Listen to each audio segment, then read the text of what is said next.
Quel avenir pour les métiers de l'accompagnement et du service aux personnes ou aux entreprises? Si vous êtes consultant, coach, thérapeute, formateur, peut-être conférencier, freelance, également profession libérale, psychologue, artiste, bref, vous avez une activité en tant qu'indépendant et vous aidez les personnes, vous travaillez directement avec des personnes, bah, peut-être que vous posez beaucoup de questions en ce moment, notamment comment va évoluer le marché dans le monde de 2023, qu'est-ce qui vous attend, comment ça va se passer au niveau de la récession, de la baisse du pouvoir d'achat, est-ce que votre activité est encore viable, comment la maintenir, et je sais aussi qu'il y a beaucoup de préoccupations par rapport à la diminution de l'engagement, l'explosion également de la concurrence. Vous avez peut-être vu arriver beaucoup de nouveaux concurrents, dont certains avec lesquels vous n'êtes pas forcément alignés en termes d'éthique et qui font du mal à votre marché.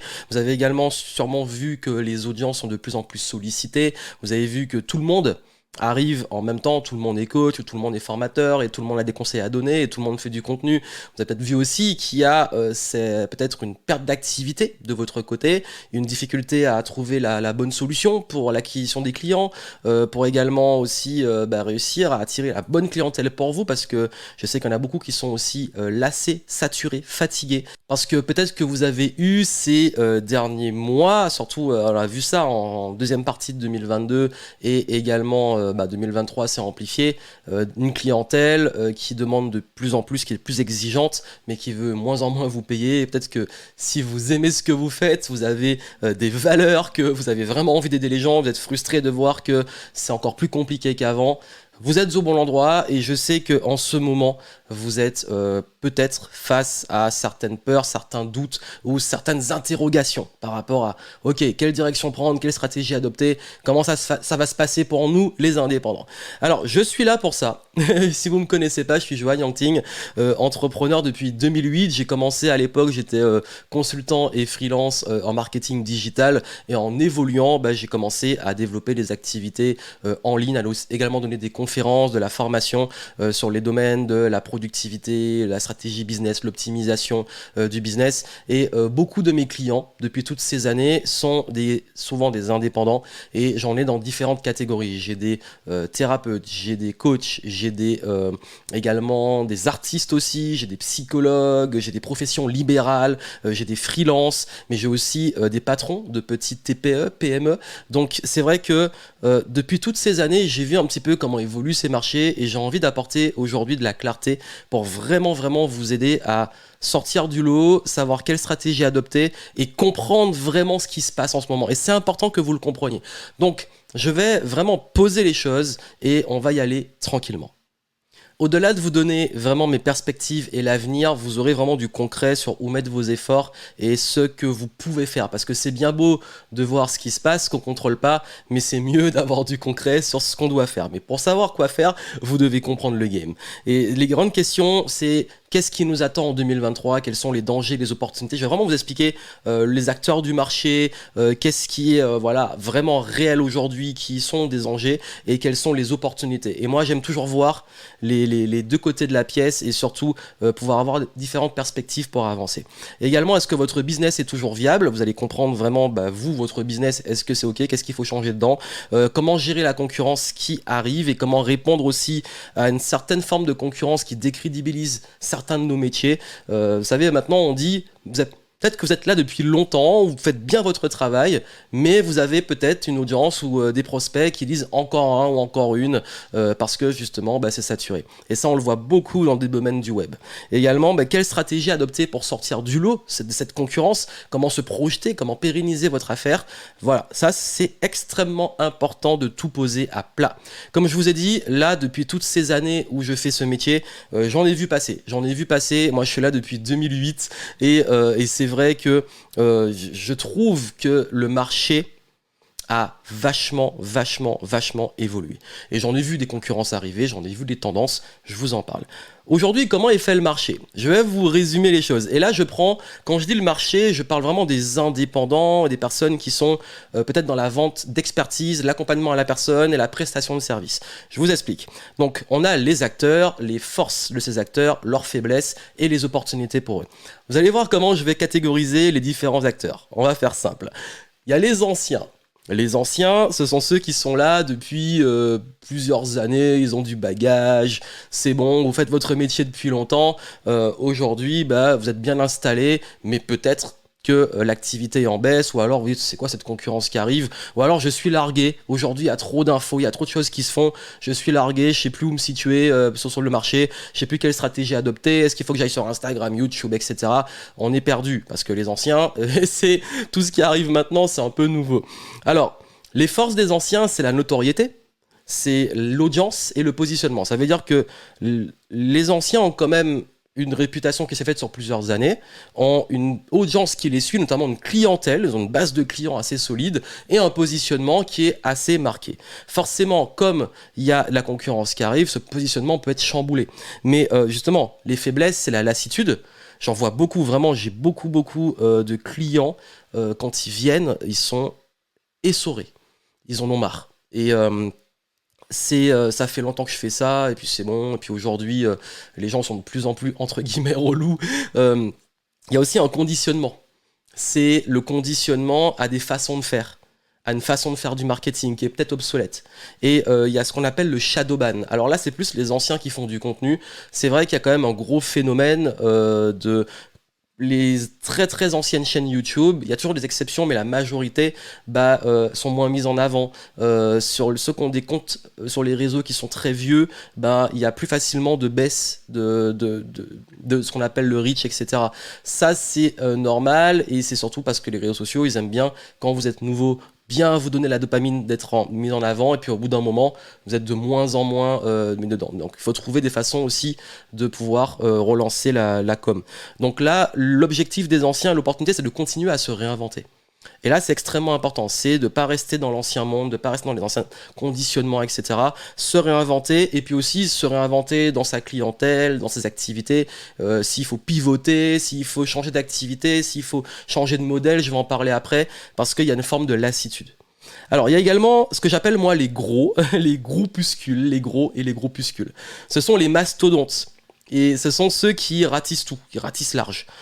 C'est vraiment, c'est leur force, c'est ils ratissent large. Ils sont souvent des sortes de groupes d'amis, ou des groupes qui se sont assemblés entre eux, ou ça peut être des entreprises qui se sont créées et qui ont rassemblé des acteurs du marché. Bref, ils sont gros parce que soit seuls, ils ont d'énormes audiences, soit parce qu'ils sont avec un réseau très fort.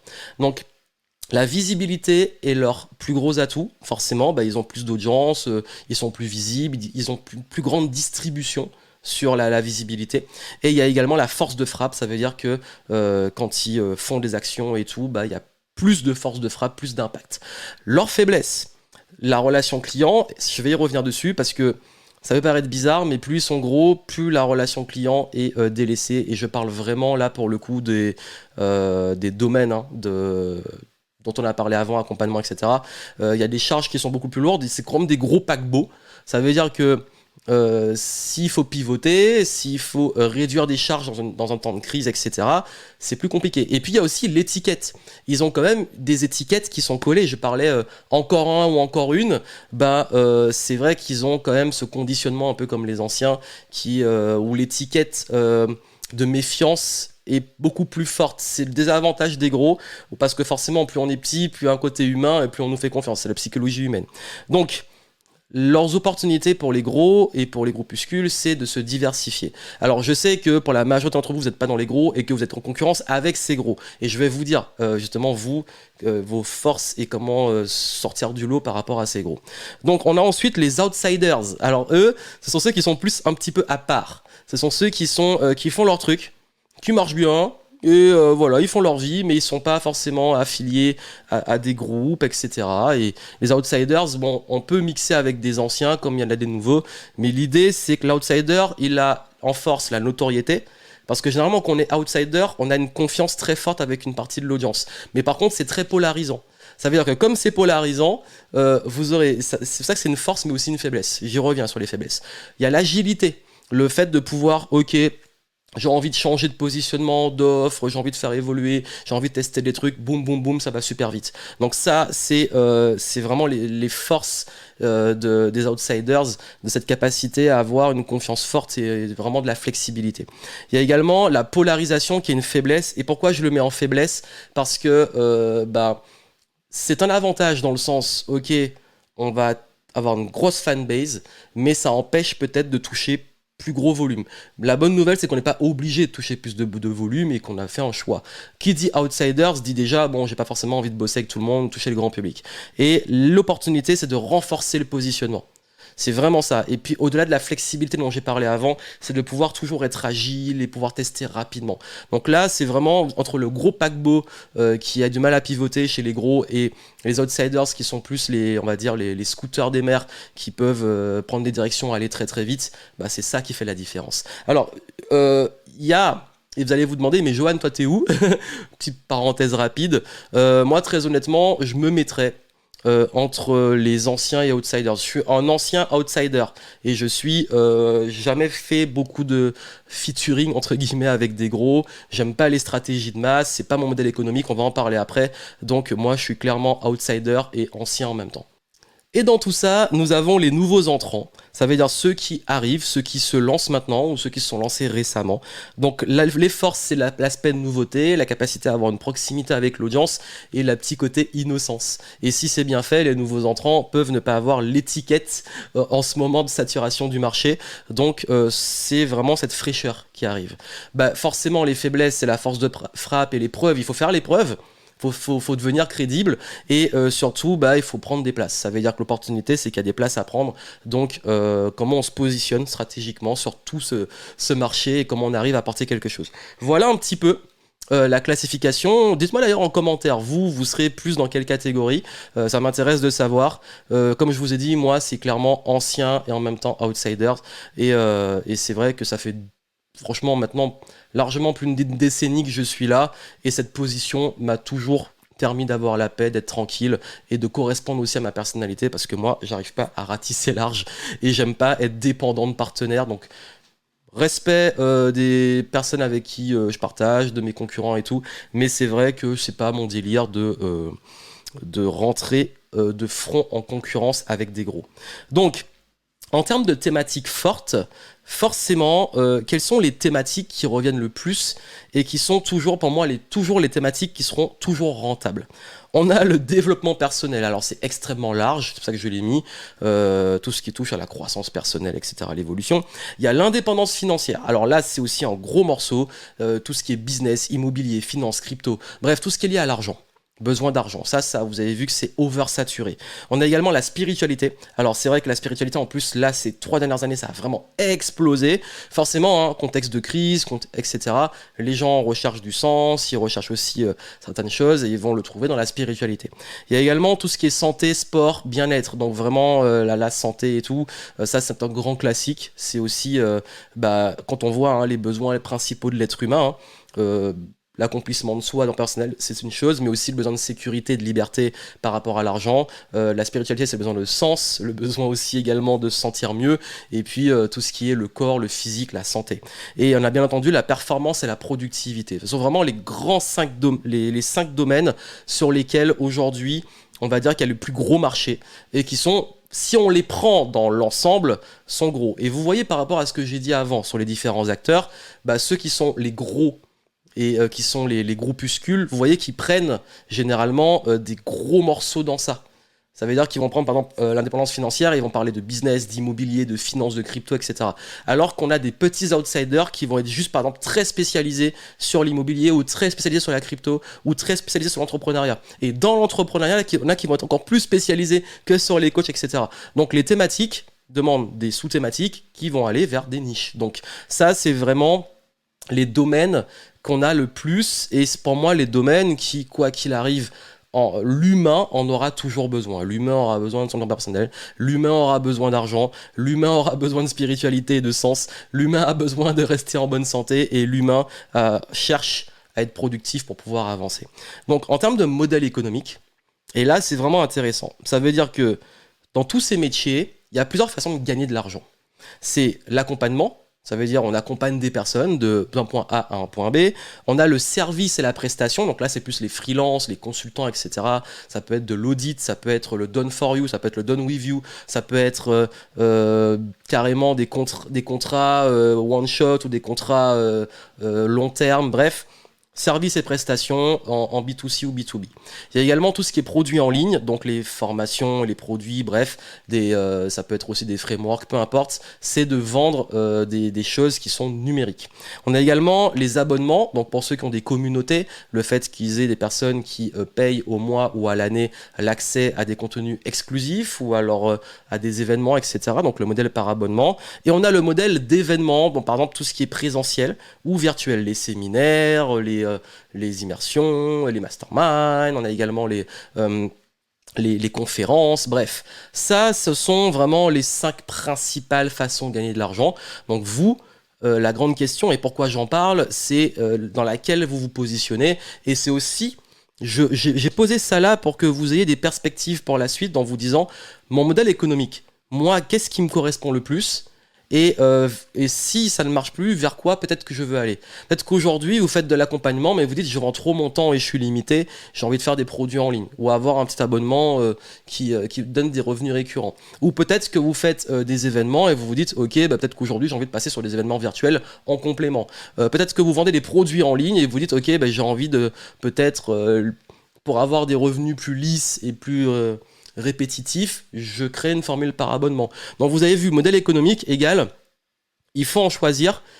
C'est compliqué de tout faire en même temps, mais l'idée c'est qu'est-ce qui vous correspond le plus aussi.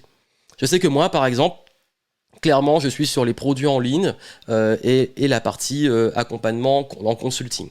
Et je fais de temps en temps des événements. Alors, j'avais à l'époque un service par abonnement, j'en ai eu pendant 5 ans, ça a très bien marché, mais finalement, en ce moment, j'en fais plus, peut-être que je referai après, je sais pas, parce que c'est vrai que ça demandait tellement de gestion et tellement de... En fait, le bénéfice versus ce que ça ramenait, enfin, bénéfice, ce que ça ramenait versus les contraintes, au bout d'un moment, ça me convenait plus, mais peut-être pour la suite, je reste ouvert. Comment se positionner et sortir du lot et quelle tendance à venir? Alors, c'est là que ça devient intéressant. Il faut bien comprendre comment ce marché évolue. Il faut bien comprendre comment on peut aujourd'hui se positionner et se dire bon, j'ai compris tout ça, comment on gagne de l'argent, qui sont les acteurs, moi aujourd'hui je fais quoi, comment je fais. Alors je vais revenir sur un historique des 15 dernières années. À la fin des années 2000, donc moi j'ai commencé vraiment à arriver dans ça en 2008, j'étais encore étudiant, on avait l'époque des blogueurs, les e-books, le début de l'affiliation, donc c'était vraiment le début où il y avait à l'époque les sites comme... je sais plus, ClickBank, je crois c'était ça, et un TPE, il y avait plein de trucs comme ça en fait qui arrivaient, qui débarquaient, et tout le monde vendait ses petits e-books et tout. On a eu entre 2010-2014 l'époque des super lancements, donc là on avait les gros groupuscules là qui faisaient leur lancement entre eux tous les X mois et chaque année. On a eu l'époque vive de son blog, on a eu l'arrivée un petit peu vers 2012-2013 de YouTube. J'ai eu de la chance de commencer à ce moment-là sur YouTube, mais c'était vraiment plus la tendance de cette époque-là sur le web en tout cas. On a ensuite entre 2015-2016 l'arrivée d'une génération bling bling. Alors là, c'est vraiment tout ce que vous voyez aujourd'hui a vraiment commencé à ce moment. C'est vraiment tous ceux qui sont arrivés, les petits jeunes qui sont arrivés à comment devenir riche rapidement, l'explosion du dropshipping, le business en ligne facile, comment avoir la Lamborghini, tout ça, tout le truc lifestyle. C'est là où ça a commencé à vraiment se démocratiser et que ça a commencé un peu à devenir n'importe quoi. Il y a eu la mode du high ticket entre 2017-2018. Au bout d'un moment, ils ont tellement essoré le truc de la formation qu'ils sont arrivés à se dire, vu qu'on n'arrive plus à vendre des formations, alors à un moment en plus, à ce moment-là, il y avait vraiment la mode des grosses formations, les trucs sur 1 an, etc. Et les gens sont arrivés en mode, moi, je vais faire du high ticket, je vais vendre du consulting à 10 000 euros à des gens qui n'ont pas les moyens de le payer. Et du coup, je caricature, mais c'est vrai, hein, c'était vraiment ça. C'est que comme on n'arrive plus à faire du volume en formation, on va vendre des trucs très très chers pour compenser.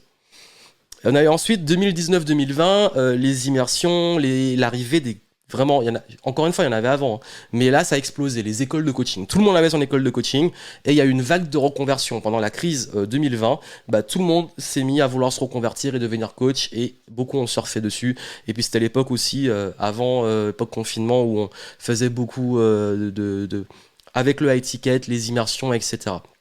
Donc, ça, c'est ce qui s'est passé sur 15 ans, on va dire, dans le domaine de saturation du marché, notamment sur le web. Là, je suis plus sur le web, mais il faut comprendre que, bien entendu, le coaching, ça existe depuis très longtemps, mais pour moi, ça a influencé, le web a influencé un peu les tendances.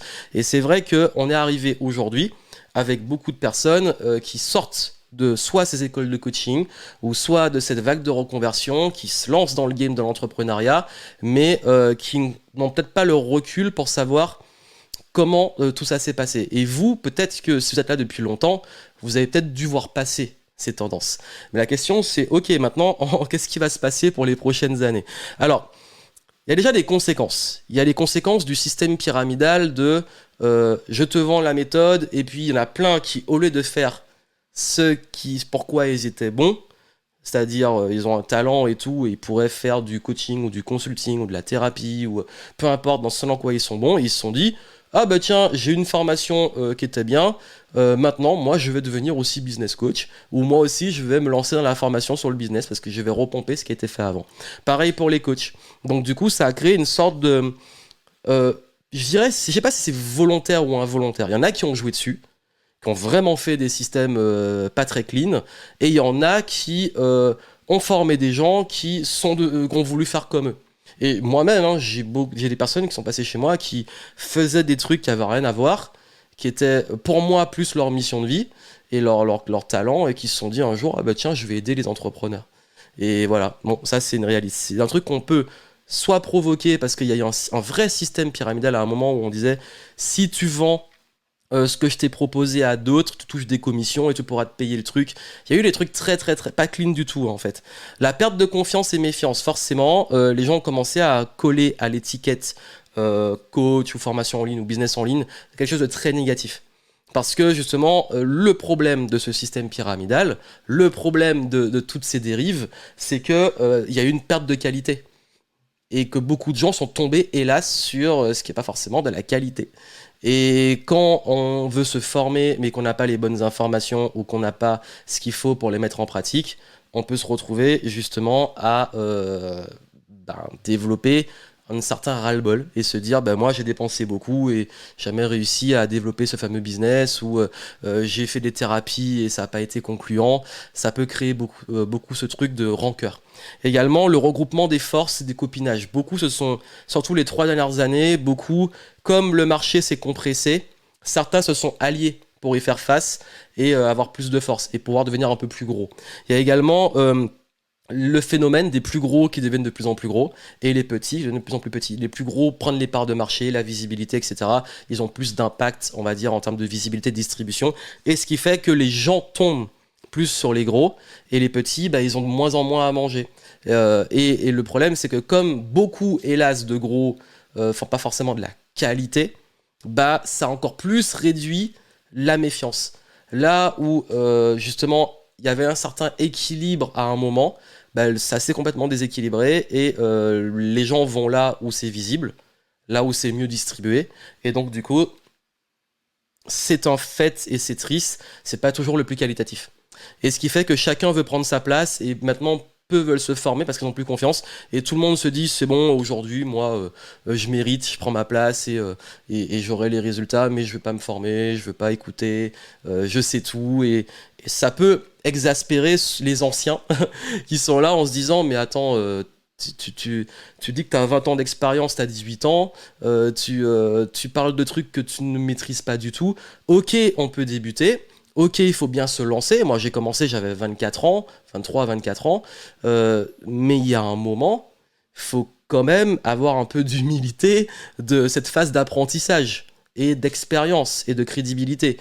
Donc, je pense que ça a amené à ces conséquences-là. Mais il faut comprendre vraiment comment on arrive là. Il n'y a pas de barrière à l'entrée. Donc qui dit pas de barrière à l'entrée, parce que c'est facile. Quand j'ai commencé, c'était vraiment compliqué de se lancer, notamment sur le web, ou d'aller faire de la prestation, de vendre des choses comme ça. Et du coup, avec les outils qu'on a aujourd'hui, avec les réseaux et tout, il y a moins de barrières à l'entrée. Tout le monde peut créer du contenu, tout le monde peut revendiquer le métier qu'il fait, donc ça fait plus de concurrence. Et du coup, il y a une sorte de course à la promesse. Plus de concurrence égale bah, on promet plus, on promet plus, on promet la lune parce que les gens ils pensent que pour se différencier, il faut encore plus promettre, plus vite, plus rapide, mieux, plus haut. Ensuite, bah, ça fait qu'on arrive à des tarifs abusés. Parce que parfois, bah, quand on n'a pas assez de volume, on augmente le tarif et puis ce qui est délivré derrière, c'est pas forcément toujours le truc au niveau. Il y a eu toute une vague de faux témoignages, de faux résultats, de faux chiffres, de fausses parutions médias qui sont généralement achetées. Il y a tous ces trucs-là, en fait, beaucoup de faux, qui font que ça a déformé la réalité. Donc tout ce qu'on a vu avant, ça a été aussi une déformation de la réalité. Les gens pensent aujourd'hui que c'est facile, c'est rapide, que tout le monde gagne 10 000, 20 000, 50 000 par mois, etc. Mais quand vous creusez, beaucoup d'ailleurs de ceux qui mettent vraiment ça en avant sont ceux qui mentent. Et oui, c'est triste, mais je connais certains coulisses de ce truc et c'est triste. C'est qu'il y en a plein, ils revendiquent des trucs et puis quand tu les vois en off, ils galèrent, ils mangent des pâtes le soir et ils pensent que c'est comme ça que ça va vendre. Donc je crois que la méfiance, elle est arrivée de là aussi.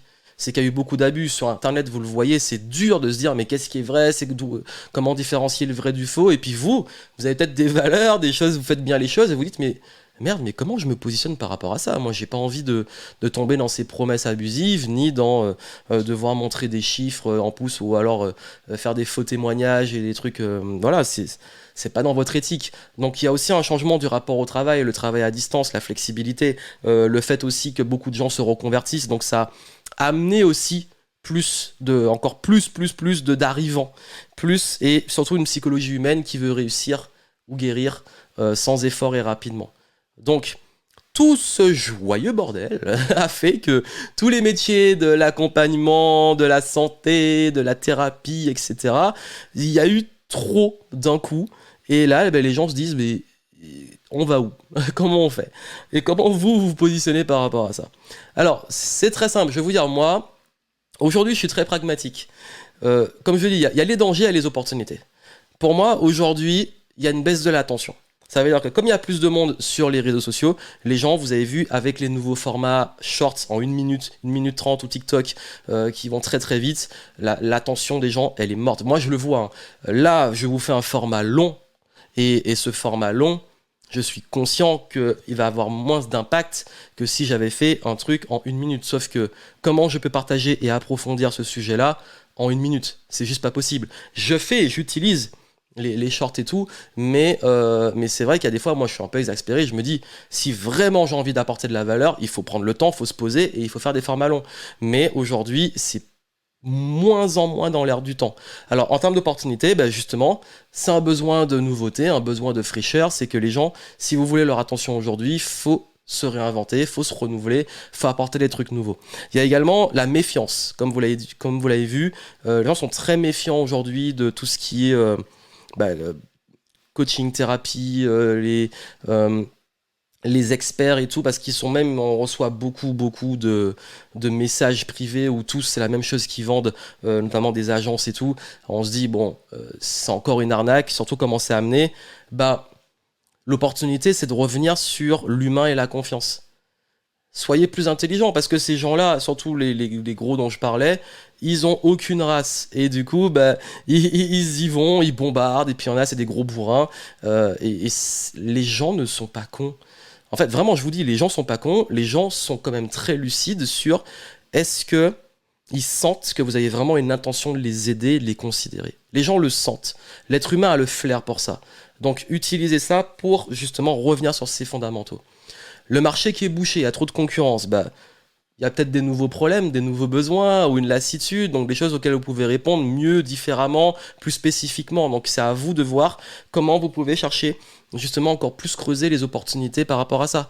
Également la récession, le baisse du pouvoir d'achat. Vous dites, ok, aujourd'hui là, par rapport au marché en 2023, est-ce que les gens vont encore continuer à payer ce que je propose? Bah, l'opportunité, c'est d'augmenter la création de valeur. L'opportunité, c'est pas de vous demander...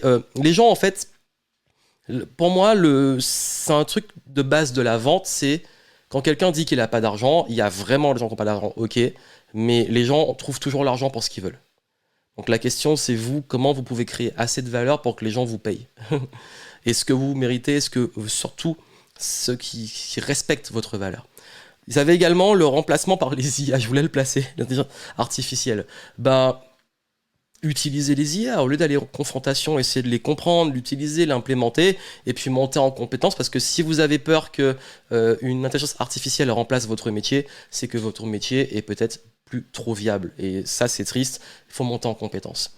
Et également la sursollicitation et saturation des gens sur tous les réseaux, l'information, la surinformation, faire simple. Aujourd'hui, les gens ne veulent plus le truc compliqué, ne veulent plus. Enfin, il faut que les gens comprennent rapidement ce que vous pouvez leur apporter ou où vous voulez en venir. Donc, faut faire simple. Bah, c'est une bonne nouvelle. Alors, c'est vrai, parfois c'est plus difficile de faire simple, mais j'ai envie de vous dire aujourd'hui, toutes ces opportunités, nouveautés, fraîcheur, rapport humain, confiance, création de valeur, monter en compétences et puis surtout faire simple. Ce sont des bases et des choses qui vont vous pousser à level up. Donc, que faire et comment se projeter, quelle stratégie adopter? Alors sur ça, déjà, je veux vous éviter des erreurs fatales. Vraiment, là aujourd'hui, on va éviter totalement d'aller dans ces mauvaises directions. Suivre les effets de mode. Quand plus c'est nouveau, plus c'est beau, plus c'est l'opportunité du moment, fuyez. Les gens qui vous sortent à chaque fois, chaque année, je les vois, je vous vois, vous nous sortez encore des trucs qui sont inédits et tout, et puis le truc il est mort 3 mois après, donc ça m'intéresse pas. Arrêtez de suivre les modes et revenez vraiment sur des vraies bases, surtout en ce moment. Parce que je crois qu'il faut arrêter de croire aux résultats, solutions et promesses qui sont miracles. Quand c'est trop miraculeux, quand c'est trop c'est rapide et facile et vous allez faire aucun effort et vous aurez des résultats, vous allez gagner 100 000 euros en 3 mois, etc. Ça pue, c'est pas vrai, ça n'existe pas. On peut avoir ces résultats-là, oui. Je ne dis pas que c'est pas impossible. Je dis juste que quand c'est la promesse ultime, et que la personne elle est sûre que sa méthode va vous amener des trucs miraculeux, soyez vigilants. Toute bonne chose demande du temps, ou alors on peut avoir des résultats rapides, on peut avoir des changements rapides, mais soyez vigilants quand c'est trop en termes de promesses. Également, ne copiez pas les modèles qui ne sont pas adaptés à vous. Si vous voyez, par exemple, je parlais des gros, bah, si vous essayez de faire la même méthode qu'un gros, ça veut dire que vous dites, ok, bah, le gros, il fait plein de contenu sur tous les réseaux sociaux, et puis il fait des trucs ultra généralistes.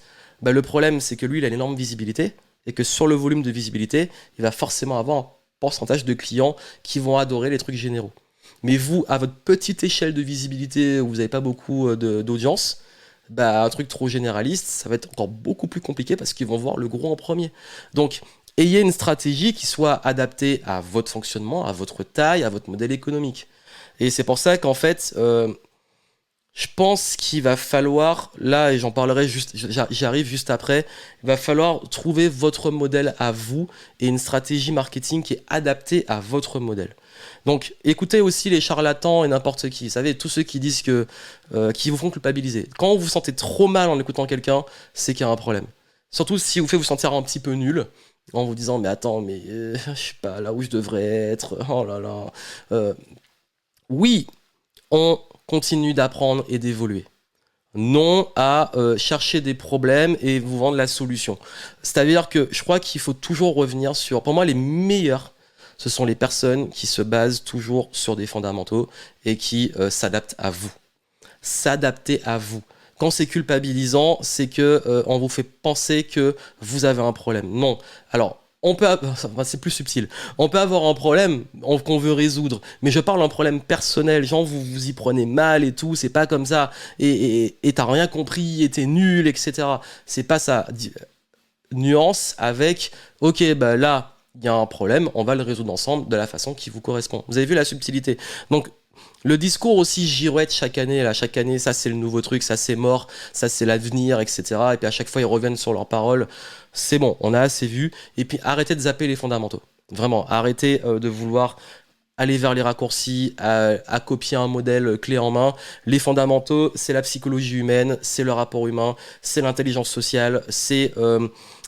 dans le marketing, il y a des bases. Dans la vente, il y a des bases. Et quand vous les maîtrisez, après, vous faites simple et vous avancez. Parce que ce qui change, c'est qu'on doit comprendre très vite ce que vous apportez.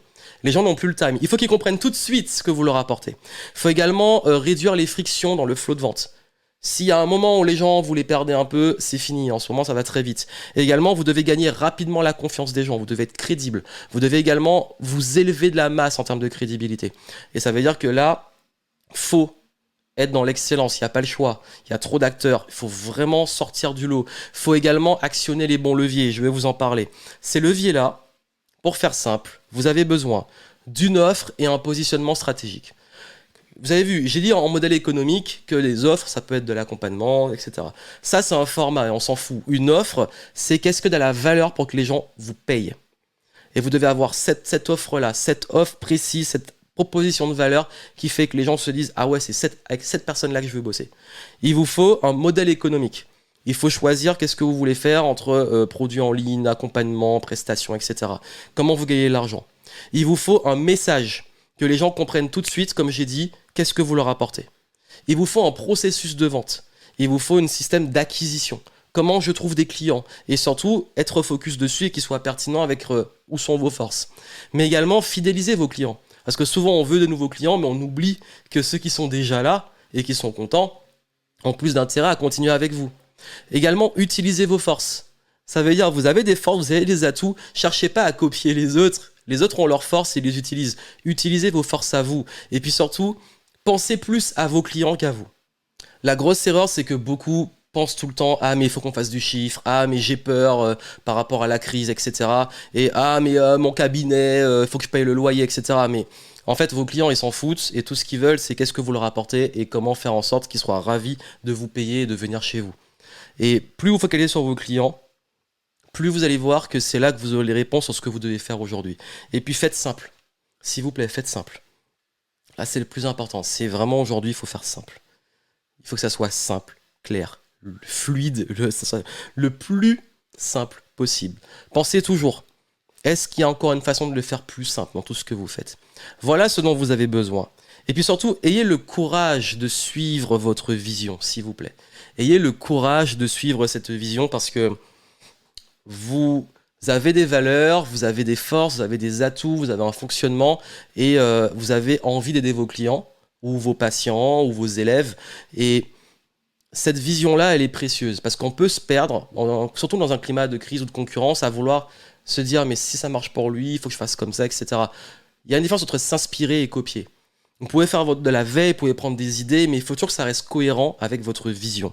Donc les axes essentiels, c'est de gagner en autorité et crédibilité, c'est de vraiment de monter là, d'assumer votre place, de prendre de la hauteur, de monter en valeur, de se professionnaliser, de vraiment être plus spécifique en positionnement, jouer la carte géographique ou par problématique spécifique dans le domaine dans lequel vous êtes, cibler une clientèle particulière dans un domaine particulier, demandez-vous avec qui vous voulez vraiment bosser.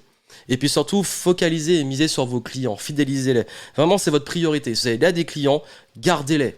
Vous avez des clients, prenez des infos. Et c'est là que ça va vous donner tous les éléments pour jouer le jeu infini parce que vous allez en voir passer.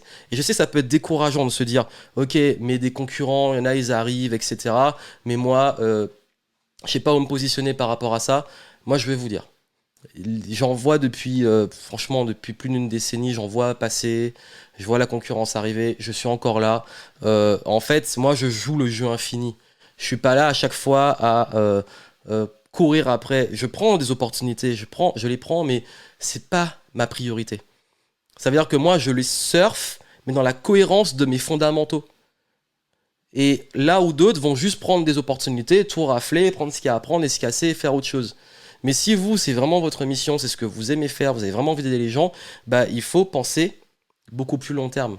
Donc pensez vraiment à ce jeu infini de comment vous structurer et comment rester mobile.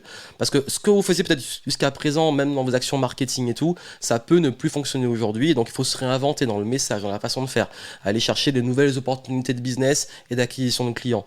Donc je pense que là, il faut non seulement revenir sur les bases, mais il faut aussi jouer dans son temps. Donc voilà pour ce que je voulais dire, c'est déjà pas mal long, mais c'est vrai que ce serait un peu plus compliqué sur les plateformes de tout développer. Donc ce que je vous dis, c'est que si vous voulez aller plus loin, vous pouvez faire un diagnostic gratuit dont vous avez le lien en descriptif. Et dans ce diagnostic, il y a 7 piliers sur lesquels on évalue votre business. Et vous allez savoir justement qu'est-ce qui pêche, qu'est-ce que vous pouvez améliorer et comment vous pouvez mieux le structurer pour la suite en fonction de où vous voulez aller aussi, pour clarifier les choses. Vous avez également, si vous voulez un audit ou un consulting personnalisé, on peut en discuter. Vous avez aussi un lien. Donc si vous faites diagnostic, vous aurez la possibilité de l'avoir ensuite en entretien. Mais si directement vous dites ok, bon, Johan, je te connais, je te fais confiance, ou alors j'ai envie de découvrir ce que tu peux m'apporter, on peut en discuter ensemble et voir comment je peux vous aider à structurer votre business et à aligner le modèle économique, la stratégie, vraiment ces petites pièces du puzzle qu'on assemble ensemble et que ça permette de pouvoir avoir une cohérence pour pérenniser votre affaire. Vous pouvez en faire la demande également. Et puis, si vous êtes plus, ok, bon, j'ai pas envie de parler à quelqu'un ou je préfère, j'ai envie encore d'aller plus loin, je vous ai mis mon cours sur la vente en descriptif et dans le cours sur la vente, j'explique vraiment comment vendre même en temps difficile.